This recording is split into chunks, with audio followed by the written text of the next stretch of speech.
26? All of you? 26? What's that accent? Australian. Crikey.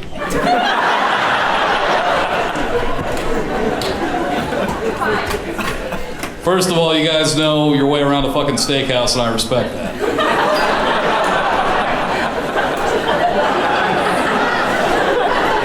That's first of all, so we're on good footing. But here's where I got a complaint. What the fuck is up with kangaroos? You got 86 of those motherfuckers. They got the face of a deer, but the torso of a really fit 13-year-old boy. I don't like that shit. Get your shit together as a country. I'm from a good country, America.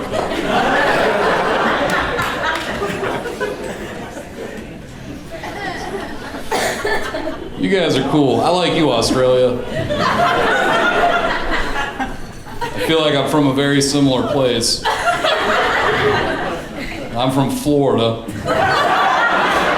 Oh, fuck you for laughing, by the way. Fuck you guys. You live in America. That's the Florida of the world.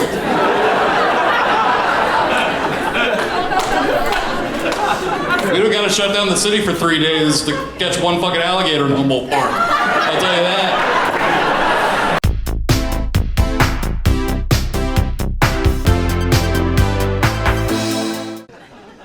I've lived here for 7 years in America.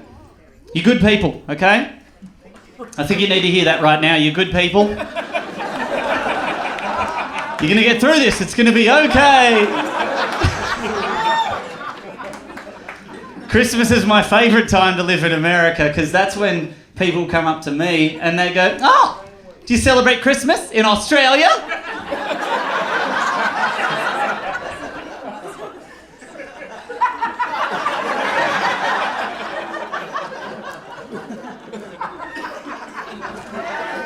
No!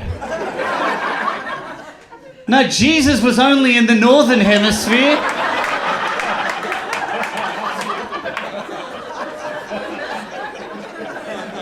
Yeah, Christ only died for the sins of those whose toilets flush around that way. We all know that.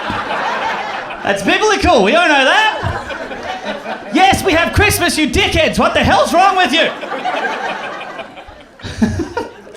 Do you know how many people come up to me in November and go, "Are you going home for Thanksgiving? You going home for Thanksgiving?" Yeah. Yeah, I'm going back to Australia, where my Australian family get together around our Australian dinner table, and we thank God America was discovered. Why would we do that? What about Independence Day? You guys celebrate Independence Day? Yeah. Yes. Yeah, in Australia, we celebrate America's independence from the British. While we're still under the ruling of the British. That's a fucking weird thing for a country to do.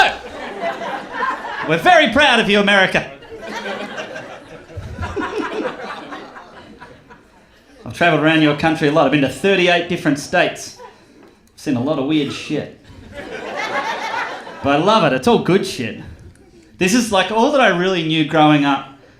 All that I really knew, let's pretend that's a map of the United States, right? All that I really knew was LA and New York, and then just fucking question mark. No idea. No idea. Jeez, I almost ripped that fucking thing off. With my brand new jacket. Not my gorgeous new jacket that I'm not comfortable in. This whole area, no fucking idea what's going on there. Still no idea what's going on. I kind of get it. I get it. It's cold up there, I get that. And then there's incest down there.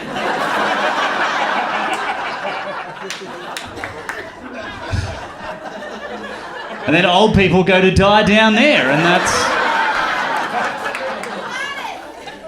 it. That's all I know about your country.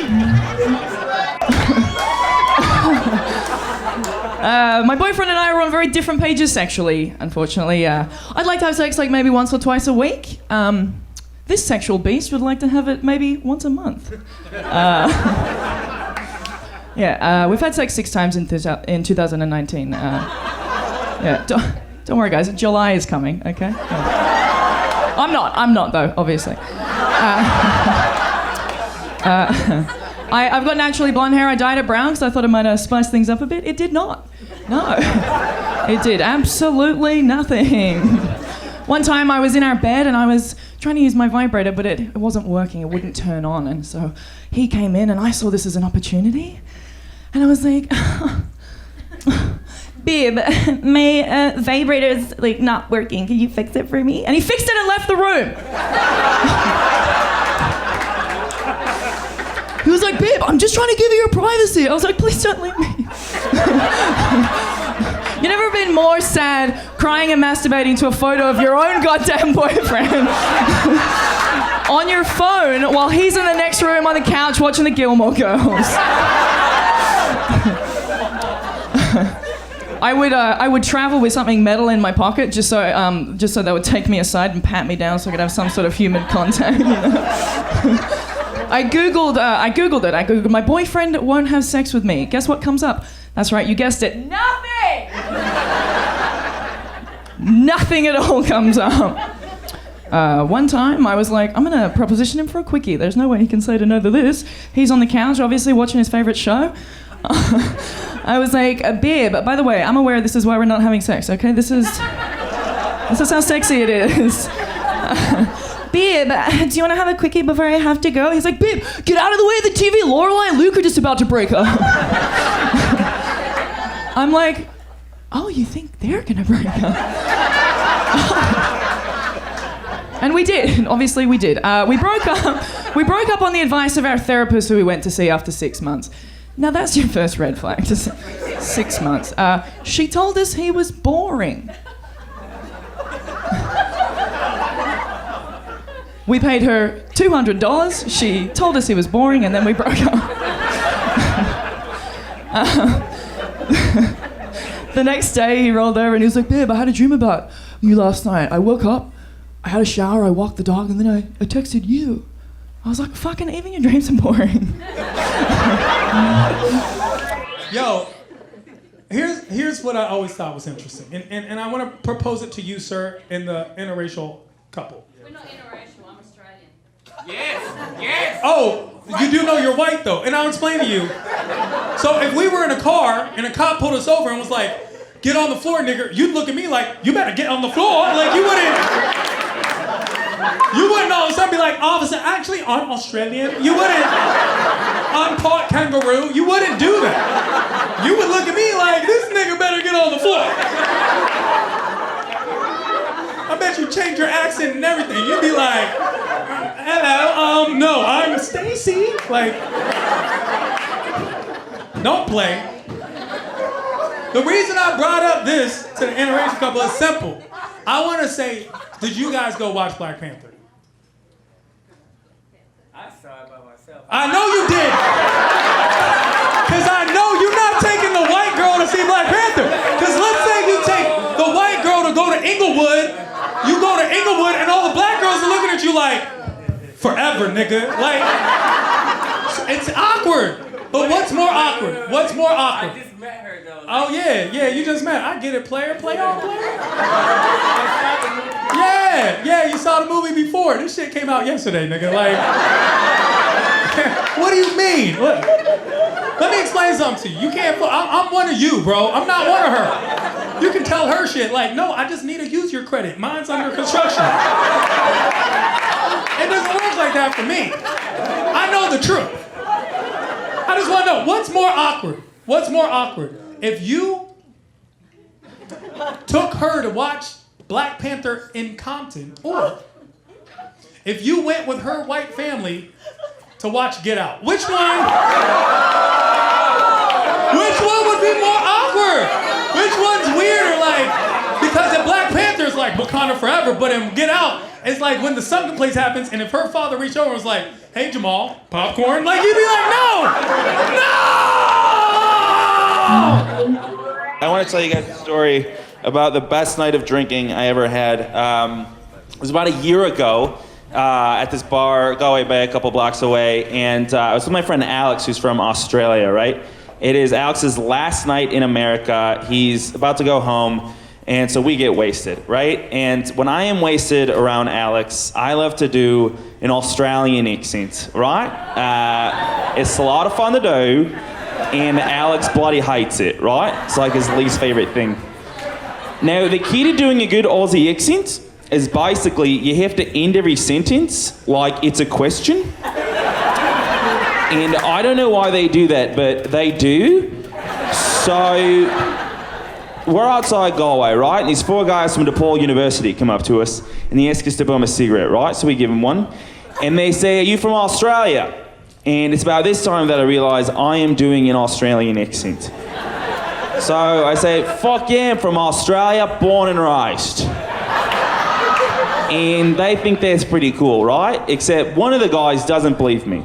And I can tell he doesn't believe me because he says to me, "I don't believe you." So I'm like, "From Australia, mate, born and raised." And he goes, "Bullshit, show me your ID." And I was like, "Well, I've lived here for 6 years, mate. I have an Illinois driver's license." And he goes, "Bullshit, where are you from in Australia?" And I was like, "Well, my dad does real estate in Melbourne, so I spent a lot of time there. But I was born and raised off the coast of Adelaide on Kangaroo Island." Which is 100% true, by the way, about Alex. So, he says, "Bullshit, you're a liar." And I know he's right, but fuck that guy, right? So, I'm like, "From Australia, mate, born and raised." So, we move on, right? And 2 of the guys said they actually want to study abroad in Australia, right? So I give them some tips. I tell them to visit Coral City, just from Pokemon. And then we start talking about our accents, right? And then I get an idea, and I start to let on that I can do a pretty good American accent. And they go, do it. And I go, no. And they go, "Please do it." I'm like, "No." And they're like, "Please just do the accent for us." And I'm like, "Fine, I'll do the bloody accent. Just let me prepare for a second." "Hi, my name's Mike Bobrinsko. I'm from Chicago, Illinois. I love deep dish pizza, Italian beef, the Bears, Bulls, and Blackhawks." Blows their fucking minds. They go insane. They can't believe how good it is. Except for that dickhead from earlier, who I swear to God goes, "I can still tell you're from Australia." Yeah. 2 minutes ago, he didn't believe I was from there. Now he doesn't think I do a convincing American accent. So he is the villain in this story, right? So I say to him, "I bet you that I can convince any stranger out here that you're from Australia and I'm from America." And he goes, "Deal, $20. And I go, $40. And he goes, $80. And I go, $40. And he goes, "Deal." And so I see this lady, and I walk straight up to her, and I'm fresh out the gate, like, "Hi, miss. Sorry, we have a weird bet that you can't tell which one is from Australia and which one is from America. It's for $40. So if you don't mind, my name's Mike Bobrinsko. I was born downtown in Children's Memorial Hospital. My family moved to Glenview when I was really young. I went to high school in Niles, an all-boys school. I wasn't crazy about that, but we met some good people. So I put Golf Mill Shopping Mall. There's an AMC theater there. It used to be called Golf Mill Theaters 1, 2, 3. You could Google that. Saw the movie Spawn there when I was 8. I got scared. I had to leave early. She goes, okay, I got it. Where are you from?" And he's speechless. And he goes, "Florida." And she goes, "No, you're from Australia." And he goes, "No." And we both go, "Yeah." And we high-fived. And he goes, "I'm not." And then I swear to God, she goes, "Pay up, bitch." And he did. He paid me in all 1s and 5s, which was a dick move, but it took him like 6 times to count it, so that's sweet. And that was the best night of drinking I ever had. Thanks so much, everybody.